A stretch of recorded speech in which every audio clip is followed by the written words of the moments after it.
Welcome to Vijay foods. ఈరోజు వచ్చేసి సగ్గుబియ్యం సేమియా పాయసం చాలా బాగుంటుందండి. లూజ్గానే ఉంటుందండి. సేమియా కొంచెం గట్టిగా అయిపోతే ముద్దలాగా అయిపోతుంది కదా, అలా కాకుండా చాలా బాగుంటుంది. వీడియో చూద్దామండి చేసే విధానం. సగ్గుబియ్యం పాయసం చేసుకుందామండి. సగ్గుబియ్యం సేమియాతో రెండు కాంబినేషన్లతోనూ. సగ్గుబియ్యం డైరెక్ట్ ఉడకబెడితే మాడిపోతుంది కదా, దానివల్ల నేను కుక్కర్లోనూ వాటర్ వేసేసుకొని కుక్కర్లో గిన్నె పెట్టేసుకుని ఉడికించుకున్నాను. ఏం కాదు, బాగా నీట్గా ఉడికిపోతుంది. చూడండి పర్ఫెక్ట్గా వచ్చేసింది. సేమియాలు కానీ కొంచెం నెయ్యి వేసుకొని వేయించుకున్నాను. చూడండి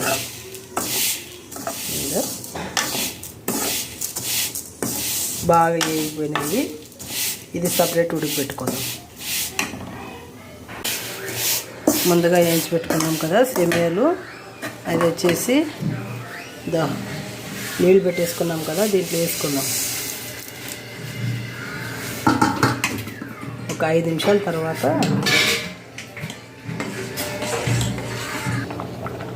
సేమియా ఉడికిపోయింది కదా, దీంట్లోకి షుగర్ వేసేసుకుందాం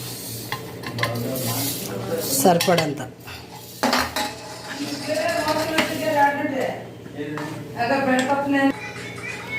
సేమియా చక్కెర వేసిన తర్వాత కొంచెం కరిగింది. అప్పుడే తర్వాత ఇది సేమియా సగ్గుబియ్యంగా వేసేసామండి.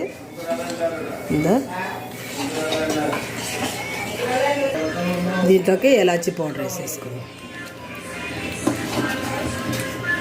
దీంట్లోనే పాలు వేసేసుకుందామండి.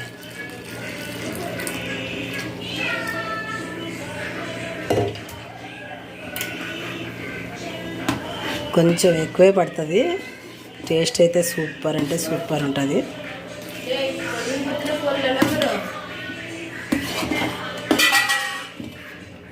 స్టవ్ పైన నెయ్యి వేసి పెట్టేసుకున్నాను.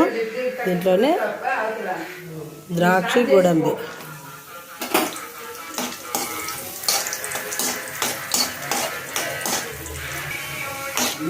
బాగా వేగిపోయింది కదా.